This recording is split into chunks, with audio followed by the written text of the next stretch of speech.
Mhm.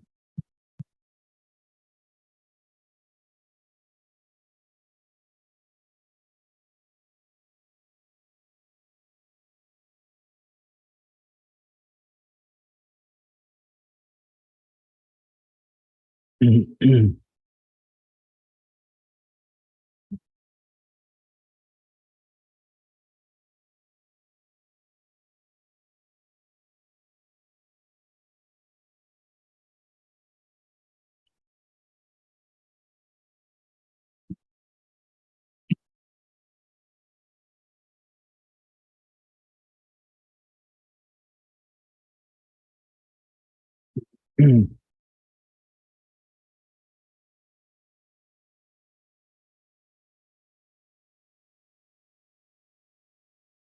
The time to start.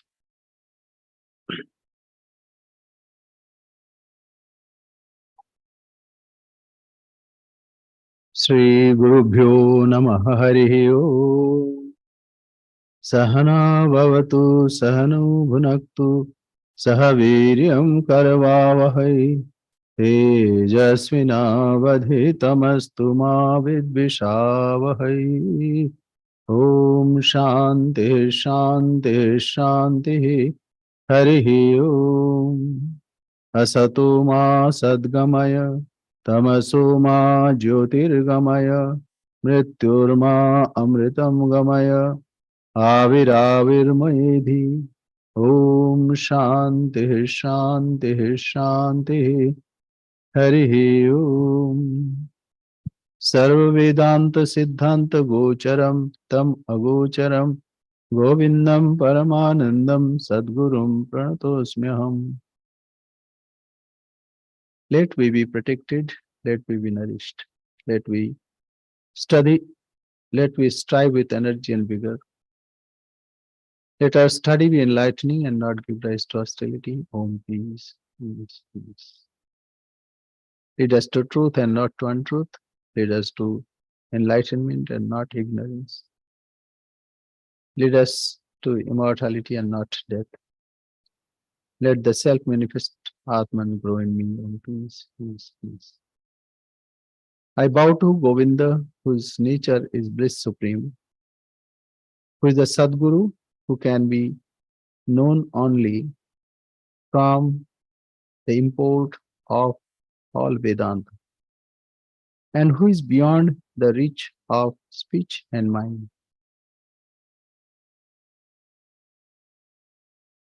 We are studying Vivekachudamani.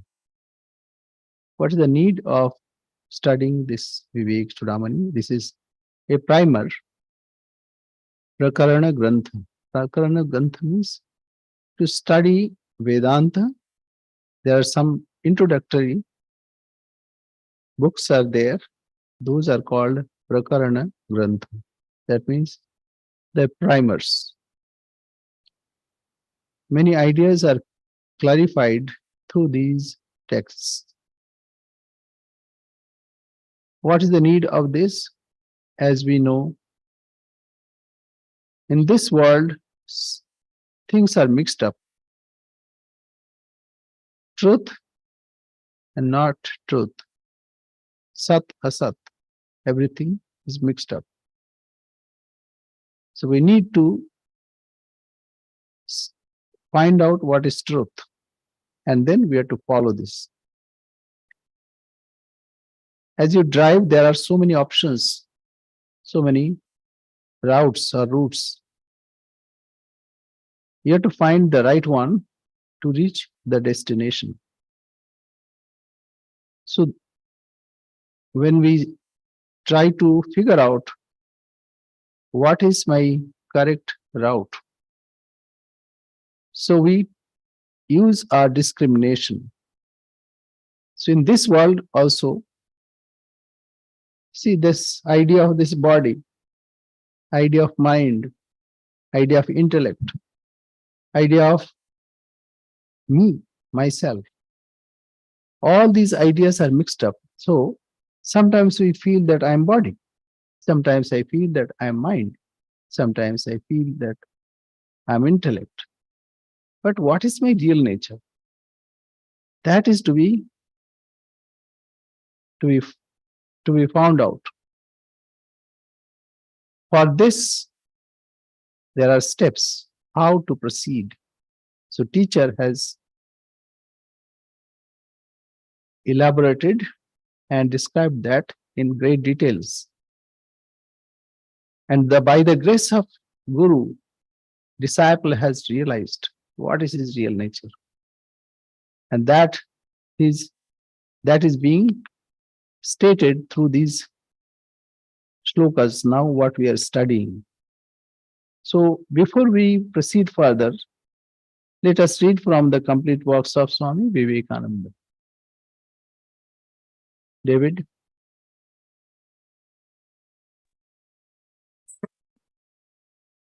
I'm reading from Swami Vivekananda's Jnana Yoga, the Atman, its bondage and freedom. The going from birth to death, this traveling, is what is called samsara in Sanskrit, the round of birth and death, literally. All creation passing through this round will sooner or later become free. The question may be raised that if we all shall come to freedom, why should we struggle to attain it? Okay, one thing, samsara, samsarati yasa, whatever trails away.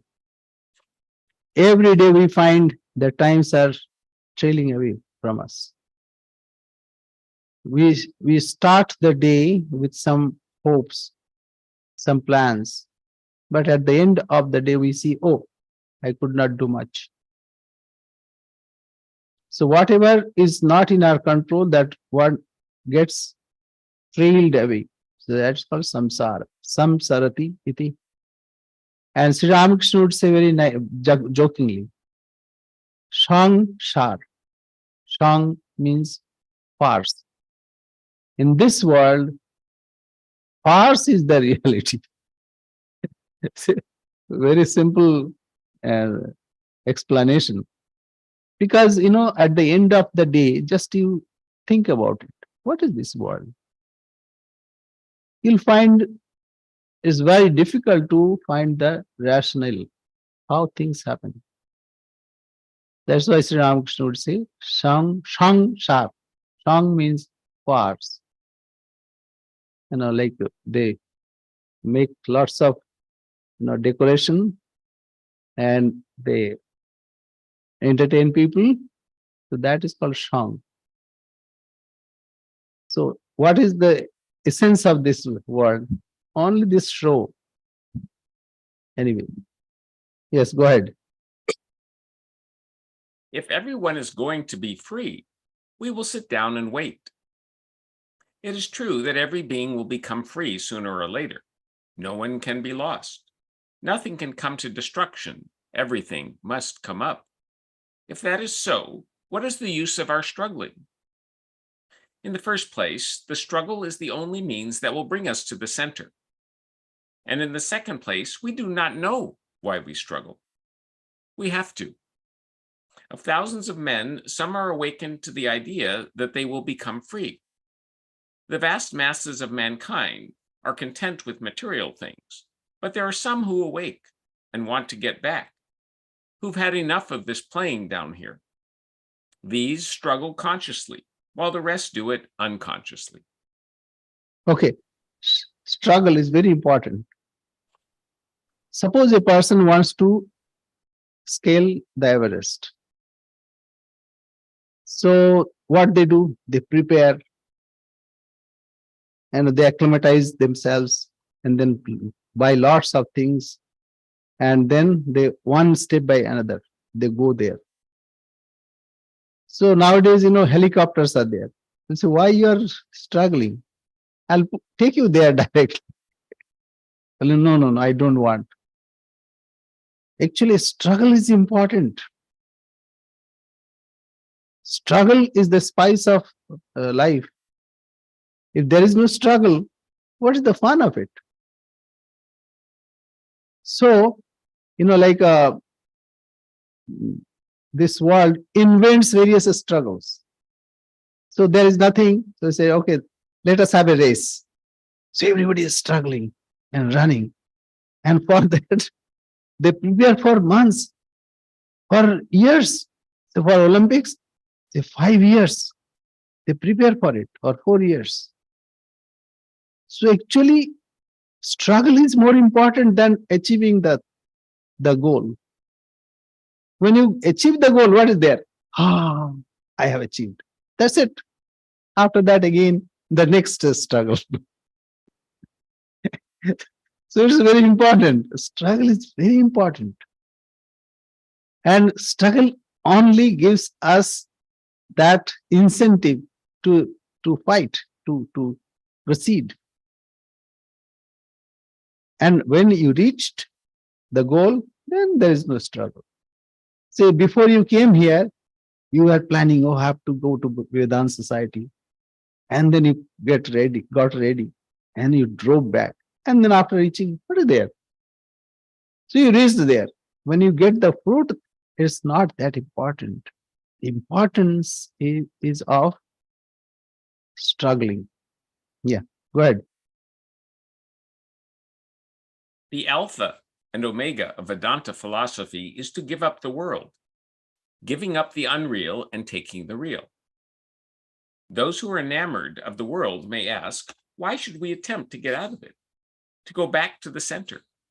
Suppose we have all come from God, but we find this world is pleasurable and nice. Then why should we not rather try to get more and more of the world? Why should we try to get out of it? They say, look at the wonderful improvements going on in the world every day. How much luxury is being manufactured for it? This is very enjoyable. Why should we go away and strive for something which is not this? The answer is that the world is certain to die, to be broken into pieces, and that many times we have had the same enjoyments. All the forms which we are seeing now have been manifested again and again, and the world in which we live has been here many times before. I have been here and talked to you many times before. You will know that it must be so. And the very words that you have been listening to now, you have heard many times before. And many times more, it will be the same. Souls were never different. The bodies have been constantly dissolving and recurring. Secondly, these things periodically occur. Suppose here are 3 or 4 dice, and when we throw them, one comes up 5, another 4, another 3, and another 2. If you keep on throwing, there must come times when these very same numbers will recur. Go on throwing, and no matter how long may be the interval, those numbers must come again. It cannot be asserted in how many throws they will come again. This is the law of chance. So with souls and their associations, however distant may be the periods, the same combinations and dissolutions will happen again and again. The same birth, eating and drinking, and then death come round again and again.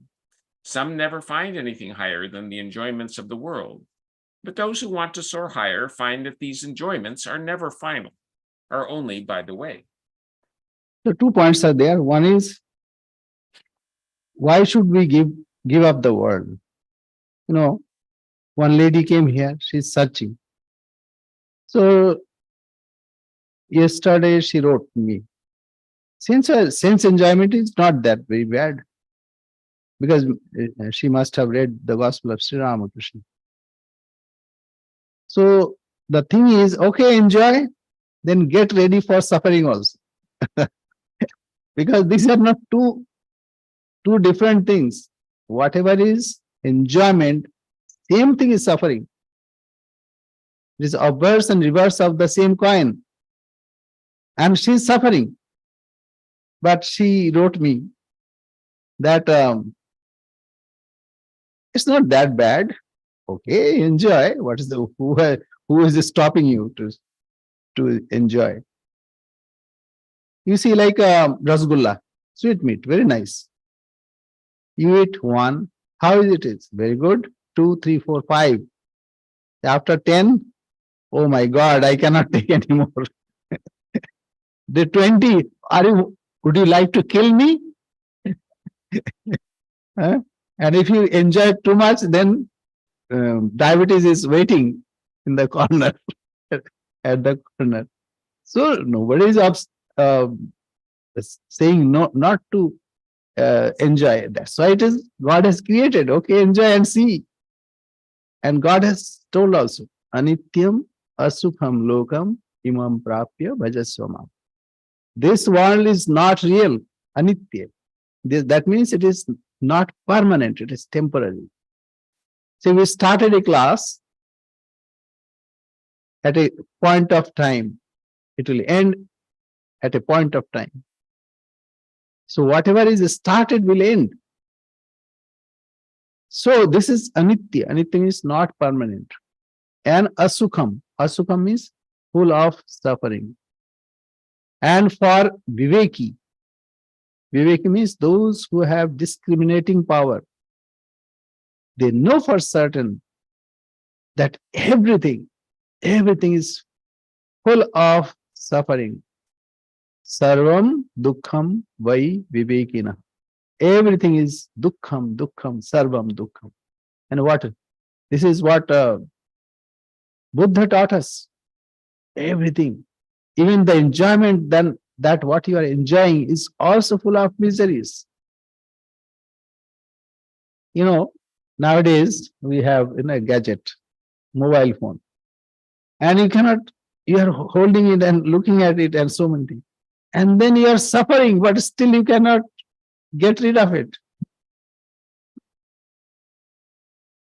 So this is one thing, that this world is temporary.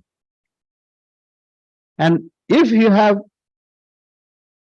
habituated yourself, then it has so catching power, it is beholding power, that you cannot stop. And you will suffer in the process. That is why we don't need this world. We must find something which is beyond this world, which is permanent, which is full of bliss. Yam labdhva cha param labham manyate nadhikam tata. By getting which, there is nothing else which is beyond that. So this is one thing. And second is, everything is cyclic. As Swamiji says, that his talk, he was giving talk, this happened umpteen number of times, and it will happen again and again. So this is cyclic. So struggle we must. There is no other way but to struggle. Yes. Every form, let us say, beginning from the little worm and ending in man, is like one of the cars of the Chicago Ferris wheel, which is in motion all the time, but the occupants change. A man goes into a car, moves with the wheel, and comes out. The wheel goes on and on. A soul enters one form, resides in it for a time, then leaves it and goes into another, and quits that again for a third. Thus the round goes on till it comes out of the wheel and becomes free. Astonishing powers of reading the past and the future of a man's life have been known in every country and every age.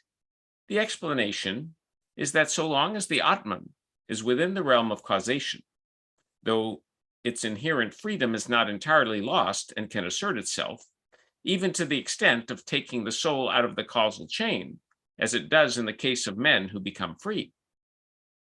Its actions are greatly influenced by the causal law and thus make it possible for men, possessed with the insight to trace the sequence of effects, to tell the past and the future. So long as there is desire or want, it is a sure sign that there is imperfection. A perfect free being cannot have any desire. God cannot want anything. If he desires, he cannot be God. He will be imperfect.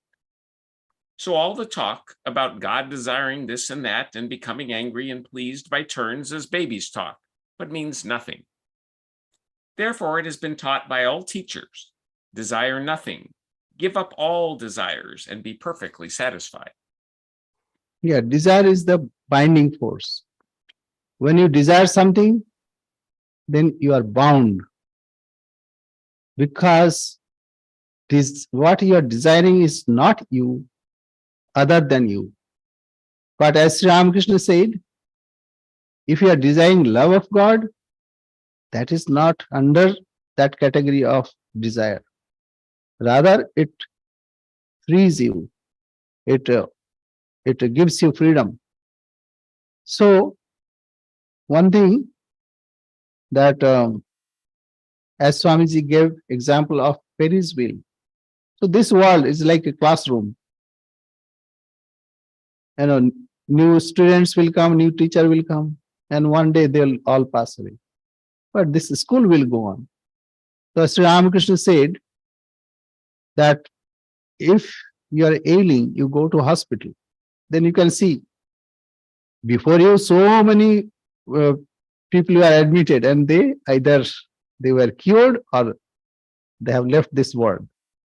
Anyway, nobody stays here. This is a temporary inn where people come for freedom. So one day we have to get that freedom.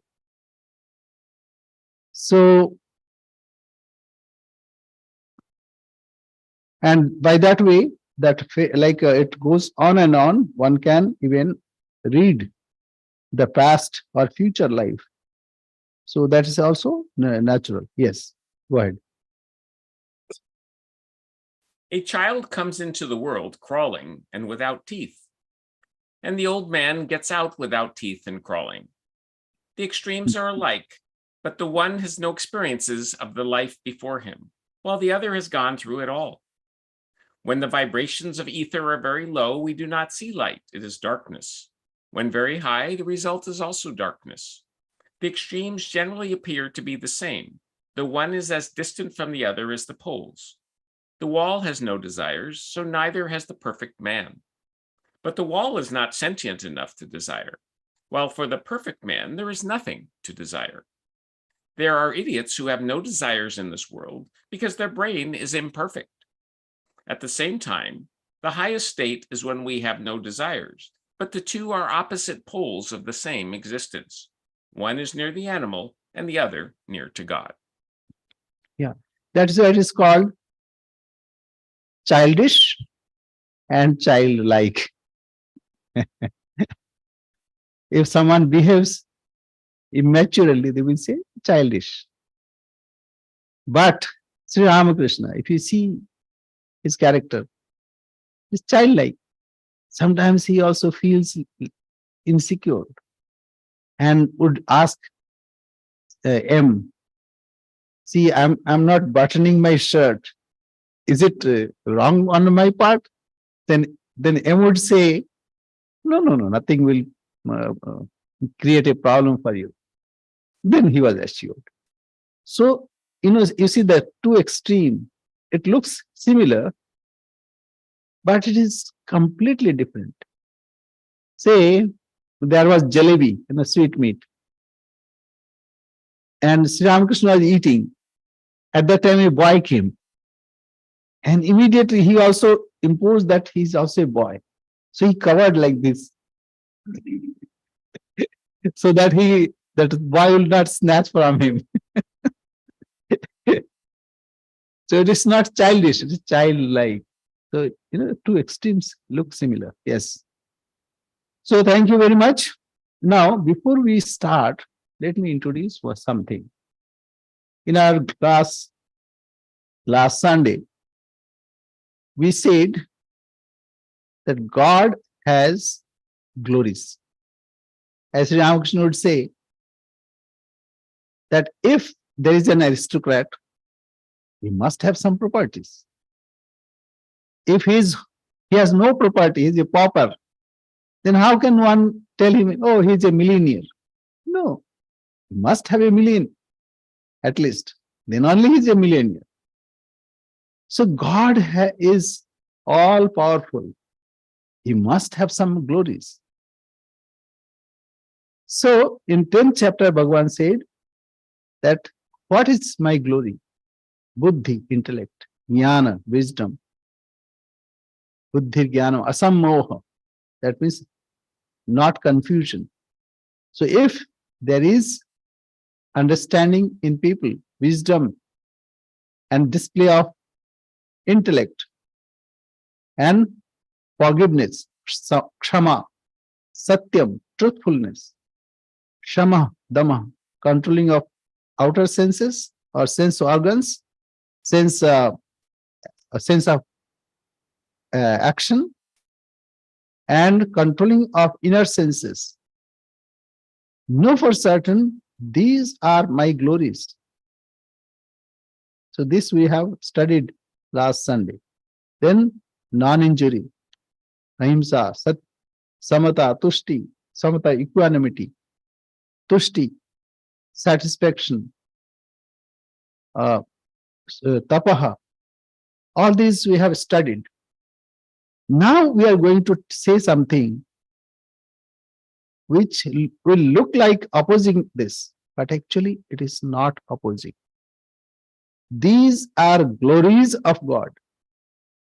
If you find in someone, he forgives easily. And if you find someone, one is truthful, know for certain that my glory is in him. But I am not the glory. The millions or millionaires, his millions is not the millionaire. This should be clear. If a person has got a millions of dollars or maybe few millions of dollars, those dollars has not himself, he is other than dollars. So now we'll read, say, kartritva bhaktritva khalata mattata. Kartritva bhaktritva khalatva mattata, that is a 510. Jadatva bandhatva muktatadayah buddhir vikalpa natu santi vastutah swasmin pare brahmani kevale advaye. What is the meaning? Though we have done it, but I thought, because these are the things which confuses. He says, the passing states of buddhi, such as agency, experience, cunning, drunkenness, dullness, bondage, and freedom. Even freedom. When we are feeling of freedom, that is not me, that's glory only. Or never in reality is the self, the supreme Brahman, the absolute, the one without a second. Now we go to the next, because we have already done, so not a santu vikaraha prakriti dashada shatadasha sridhavapi. So I'm just reading the translation. Let there be changes in the prakriti in 10, 100, or 1,000 ways. What have I? The unattached knowledge absolute got to do with them. See, I am unattached. I am knowledge absolute. I have nothing to do with this. Millionaires have nothing to do with millions. Yeah, they are possessing it. That's fine. But he is different, completely different. So never do the clouds touch the sky. In the sky, so many clouds are roaming, but the sky is not touched by the clouds. We go to the next. Abdaktadi sthula paryantam etat vishwam yatra bhasa matram pratitam vyoma prakhyam sukshmam adyantahinam brahmadvaitam yat tadevaham asmi. What I am verily that Brahman, the one without his second. Now one can see, one can say, am I that? See, we are talking, we are reading now Jnana Yoga. And this is our real nature. If you cannot conceive it, not to worry about. Think that it is God's character or God's nature, real nature of God. What is that? He is not touched by anything. Say like this. We are reading these books, we are talking, you are listening. It's because light is there. If there is no light, if someone switches off the light, Immediately we say, oh, something is missing. So in his presence, everything happens, but he is not touched by anything. He is beyond everything. And again, he is pervaded in everything. So we are to develop our eyes to see him who is pervading all being, but he is untouched. That is why in Bhagavad Gita, it is said, Buddhir Jnanam Asam Moha. All these things are my glories, not me. Similarly, all this, the whole world is only outside of God, outside of me. God is not touched by it. I am verily that Brahman, the one without a second. Now here, Jnani thinks I am that. I am that means not this body-mind complex, my real nature. And this disciple has realized that. He realized that I am not this. You know, we have infatuation with the things of the world. But what happens when you are in deep sleep? You're not even aware of your body. You're not aware of your mind. How can you claim that this some property belongs to you or something? These are agantuka, incidental, that those come to our understanding and then go away. Those do not belong to us. So that is what is being said here. I am verily that Brahman, the one without a second, which is like the sky, subtle, without beginning or end, in which the whole universe, from the undifferentiated down to the gross body, appears merely as a shadow. It happens in you. As of now, we may feel that I am body. As of now, I can feel that I am speaking, I am mind, using mind. But the same person, when goes to sleep, he forgets all this outer world. And then when he enters into deep sleep, even he forgets about his own identity. But he is pure self that he experiences in deep sleep. Only it is covered by ignorance. That is why in the next morning he says, I slept so very well that I did not know anything. Sukham aham aswapsam nakinchit avedisham. I did not know anything. So all these identities come and go away. But by mistake, we try to hold it, but we cannot hold it. Suppose at the time of sleep, you want to hold this. You cannot get sleep. And if you don't sleep for 2-3 days, the body will go. You know, some children, they started playing. Nowadays, this a kind of game is there, online game. And they did not sleep and few died there.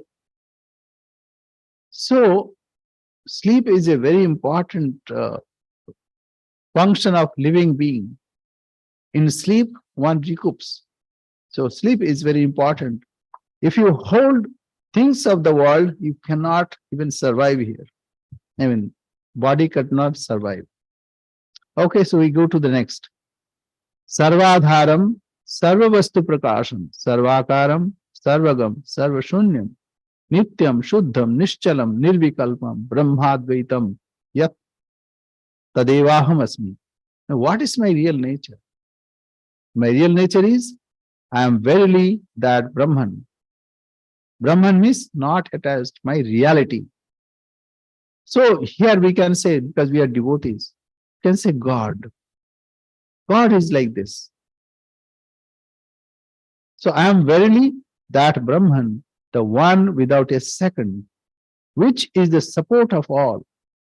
which illumines all, with support of all. See, we are sitting here, we are sitting on the ground, and Mother Earth is holding us. And who is holding Mother Earth? The universe. Who is holding universe? It's God. In God it is perceived. So God is the holder of all of us. Similarly, who holds this identity that I am body? Who feels that I am this mind? This is the self. Who holds the whole world? It belongs to me. It is the self on which everything is held.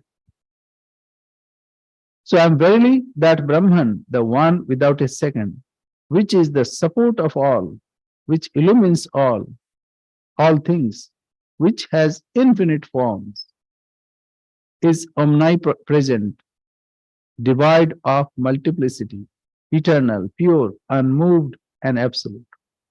So once one understands this, then he can see everywhere it is God and God alone. Why? Like space. Everything is floating in space. Space is all pervading. Similarly, God is all pervading. The self is all pervading. Your dream is pervaded by you.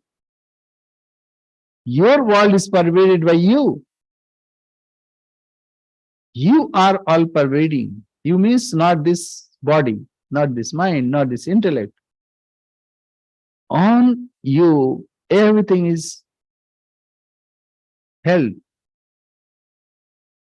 So I am verily that Brahman, the one without a second, which is the support of all, which illumines all things. Even in your intellect, today's class is illumined. Who is understanding that today we are having a class? It is your intellect. It is you who is illuminating it. Which has infinite forms. Say in your dream, everything is, all forms are you. It is omnipresent, devoid of multiplicity, eternal, pure, unmoved, and absolute. We go to the next. Pratyasthasya Maya Vishesham Pratyakrupam. So this is Pratyak. Pratyak means here inside, Pratyak, Parak, whatever is outside. So Pratyakrupam. Yat Pratyastam Pratyastashesha Maya Vishesham Pratyakrupam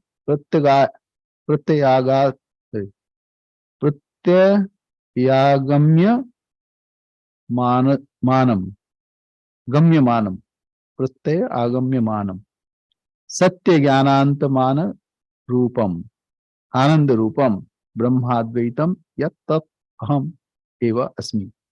So I am verily that Brahman, the one without a second, which transcends the endless differentiations of Maya, which is the inmost essence of all, is beyond the range of consciousness, and which is truth, knowledge, infinity, and bliss absolute. So these are the depiction what we really are. So we have already gone, so we go forward. And we have dwelt on such words many times. Nishkriyaha.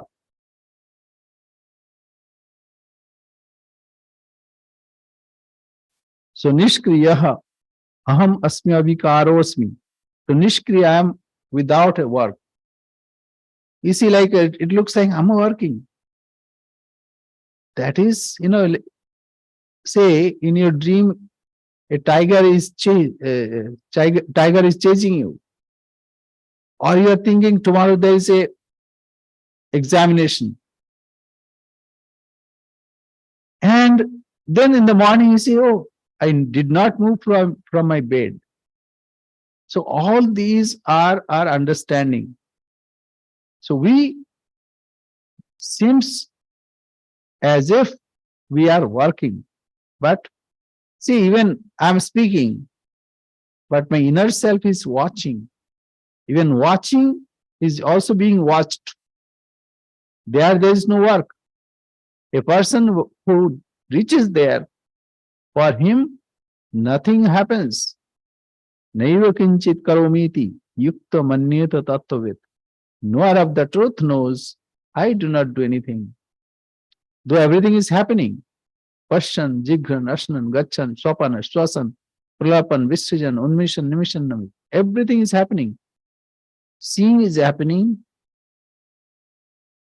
Pashan, Jigran, smelling is happening. Ashnan, eating is happening. Jigran, Ashnan, Gachan, walking is happening. Everything is happening, but I am not doing. Okay, I'll give example. You came from some distance and you thought, I came from, see, 5 miles away. But what actually you did? You got out of your house, sat in the car, and you did only this. You thought you have come, say, 5 miles or 10 miles. Actually, what you entered in the car, sat down, and got out from the car. Eh? Exhausted. Oh, I've come 10 miles away. But actually, you sat in your car, you got out of your car. Similarly, if you see, lots of our action happens as if it is happening, but not in reality. Okay, I'll give another example. Say like this computer. You see, horse is galloping. But what is happening? Only those points are blinking. There are many points which are, say, sometimes it's off and sometimes on and sometimes in transition. So you have that illusion that horse is galloping, but actually nothing is happening. Okay, you'll say, no, Swami, something is being switched on and off. Yes, that we admit. It's in Prakriti. But you are getting an illusion that it is happening there. And sometimes, you weep also. If those who go for movies, that doctor, what is that doctor? Doctor Strange. Huh? So that he vanished. Vanished means because that Thor, he got 5 rings or 4 rings, whatever. So everything was all vanished. So a boy started weeping. Oh, the Dr. Strange has vanished. But nothing has happened. But when you enter in movie theater, then you condition yourself that whatever is happening is real. So when we condition ourselves in this world, then we commit ourselves to this idea that this is all real. And when near and dear one, and that's why Arjuna also was worried, what will happen if I kill my near and dear one? So Sri Krishna said, don't worry, you cannot kill anyone. You only become a nimitta. It is already done by me. So, this is already in the Prakriti. Prakritehe kriyamanani gunai karmani sarvas. It's difficult to understand. Everything happens in Prakriti and guna and karma, not in reality. So, that is what is being said here.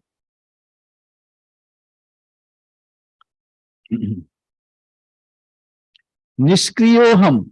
So I am Nishkriya. I don't do anything. Because this person has realized. You don't say, because you have to struggle to attain that understanding. After struggle, then you'll understand, oh, I never did anything. Nishkriyoham avikarosmi, and I am avikari. Nothing changes in me. That is the glory. That is what you really are. Or we can say that is what God is. Nishkalosmi, there is no part, no kala. Nishkalosmi, nirakriti, no akriti, no form. That is why I take all form. Artists, they make lots of forms. All are his or her forms. Or it's not, it is only color. You may imagine it's a form, it's a horse, or it's a man, but it's only color. Nirvikalposmi. Nirvikalpa, there is no vikalpa of me. Nirvikalpa. Nityosmi, I am eternal. Niralambosmi, I need no support. I support myself, not this body-mind complex. Mind it. Nirdvayaha. So, what is the translation? I am without activity, changeless, without parts, formless, absolute, eternal, without any other support. The one without a second. We go to the next. Sarvatmakos aham. I am in all being. Why? Because all beings are in me. And Bhagavan Gita, in Gita, Bhagavan says that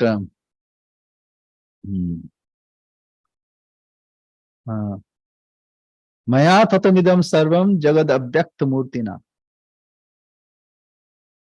Maya tatamidam. It is I pervade everything. Everything is pervaded by me. By my unmanifested form. Matsthani sarvabhutani. All creatures are in me, but I am not in them. Now he totally reverses. He says, Nachamasthani bhutani. They are also not in me.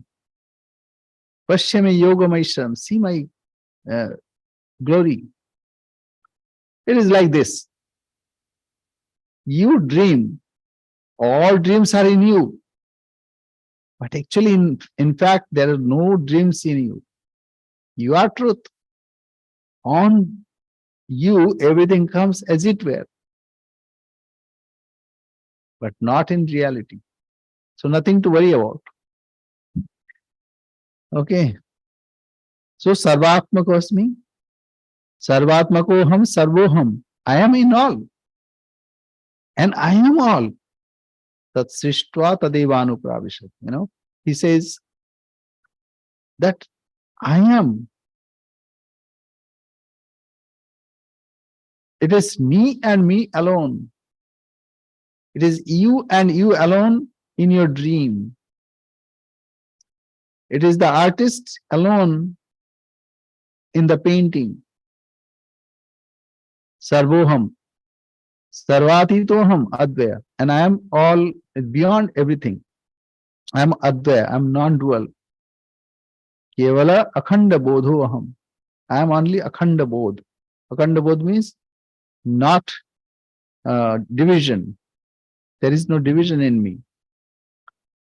And aham anando aham nirantara. So translations, I am the universal. I am the all. I am transcendent. The one without a second. Now, in one place he is saying, I am all. And then again says, nothing is in me. Not to be confused. What we perceive, not like that. Say, now what you are perceiving, you may think this is like this is like this. But actually, your consciousness has taken all these forms. But we don't see that way. It is gold and gold alone that has taken the form of various ornament. But we see only ornament. That is the problem. We see a space within enclosed here. It's a house, space in uh, space that is within house and outside a house. So we segregate. Actually, there is no limitation. So I am the universal, I am the all, I am transcendent, the one without a second. I am absolute and infinite knowledge. I am bliss and indivisible.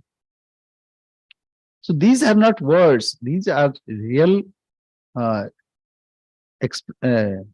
expression. Okay, we go to the next. Swarajya Samrajya Vibhuti Resha Bhavat Kripa Sri Mahima Prasadat Prapta Maya Sri Grobe Mahatmane Nama Namaste Astu Punar Namo Namastu. So this understanding has come by the grace of Guru. That is why he offers salutations.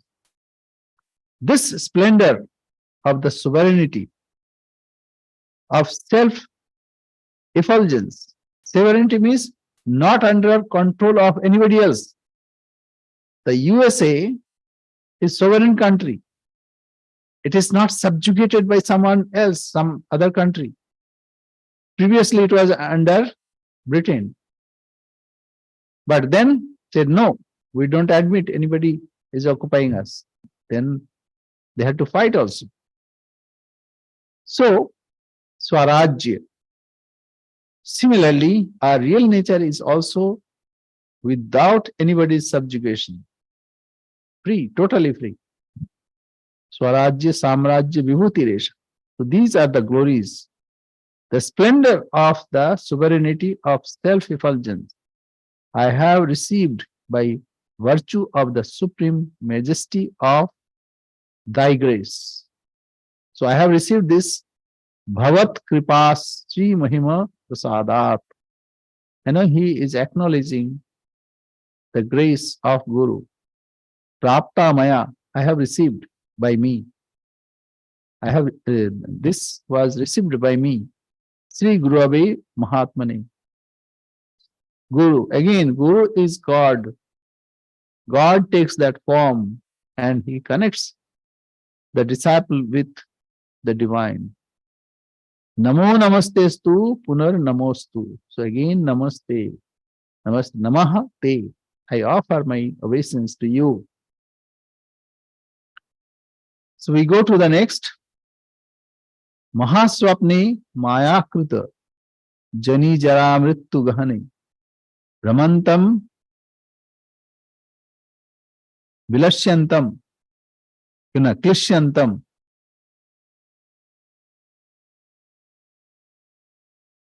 Mahaswapne Mayakruta Janita Nija Mayakruta Jani Jara Mrittu Gahane. Jani means Janma, like birth, death. What kind of death and birth? Mayakruta. And in my dream, Mahaswapna. So this world, as Advaita Vedanta thinks, this world is dream-like. It's not dream. You cannot beat someone, say, I'm doing in my dream. Then police will come. So, say, why you are arresting? Like this is like this. Somebody pulled a gun. The other man was, say, like a teacher was teaching like this, that everything is in Maya. So immediately a man came and pulled a gun. Then the teacher started running. He said, you said this is in Maya. Why you are running? Don't worry. Running is also in Maya.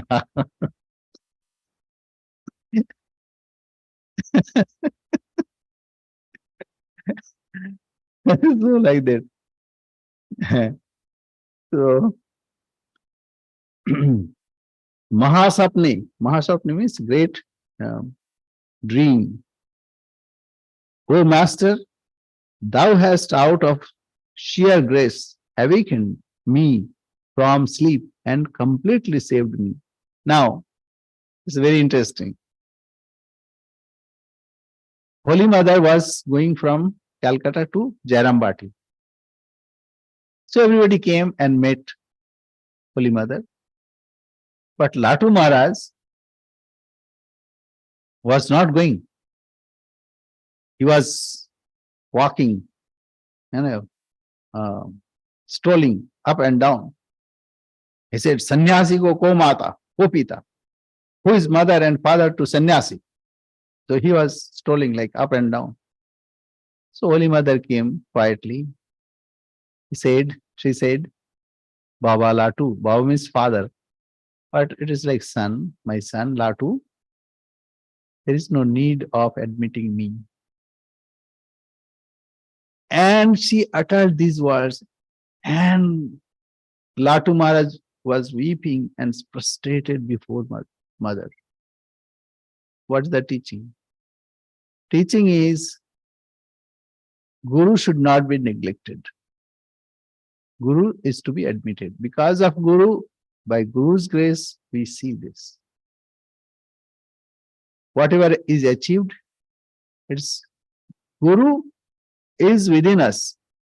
He comes out of our inner being. He teaches and then merges in him. So we don't disregard gurus.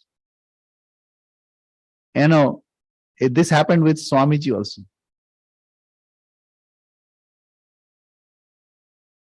Swamiji, the incident happened like this. Swamiji is saying, everything is Maya, this, that, everything is Maya.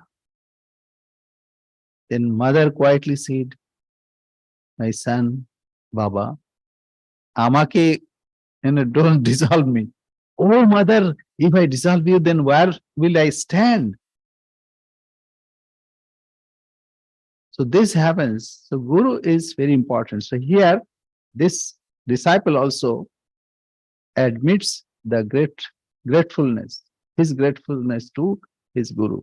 O Master, thou hast out of grace, sheer grace, awakened me from sleep and completely saved me, who was wandering in an interminable dream in a forest of birth, decay, and death, created by illusion, being tormented day after day by countless afflictions and sorely troubled by the tiger of egoism. So this egoism is the tiger. So it is like this. What is Guru? Why we should admit Guru? Everything is discarded. Why not Guru also to be discarded? No. See, we are sleeping. But Mother knows that, it is time for waking the son or daughter, and it is time to eat. So Mother will wake up. Now enough, you have slept enough, you have dreamt enough. Now get up and get ready. You have to go to school. And before you go to school, you have to eat. So Guru is like that. So Namastasmai Sadai Kasmi Kasmai Chin Mahase Namaha Yadetat Vishwarupena Rajate Guru Rajate. Salutations to thee, O Prince of Teachers.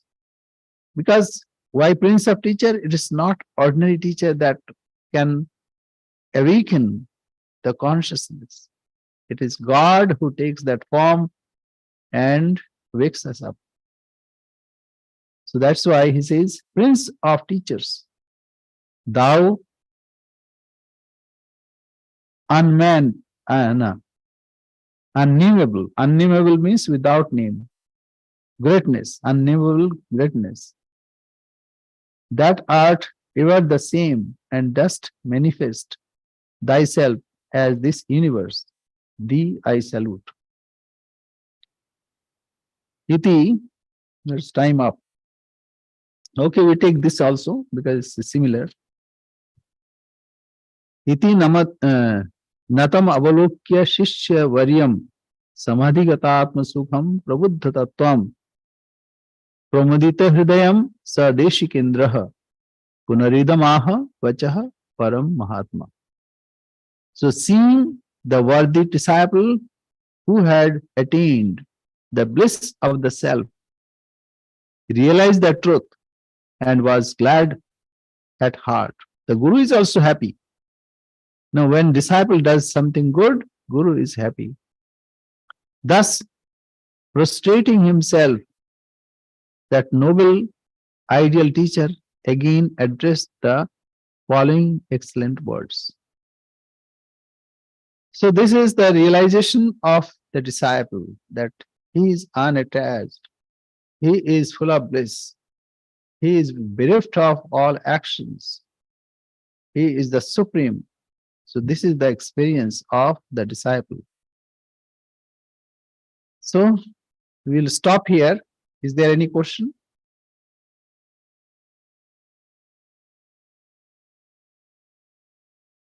Okay, we'll say our prayer. Om Purnamada Purnamidam Purnat Purnamudachyate Purnasya Purnamadaya Purnamevavashishyate. Om Shanti Shanti Shanti. Harihi Om Tatsat. Shri Ramakrishna Arpanamastu.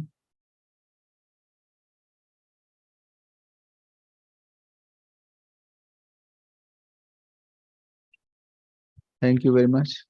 So Akshay is not there, na? Akshay? No. So if he is there, he would ask some question.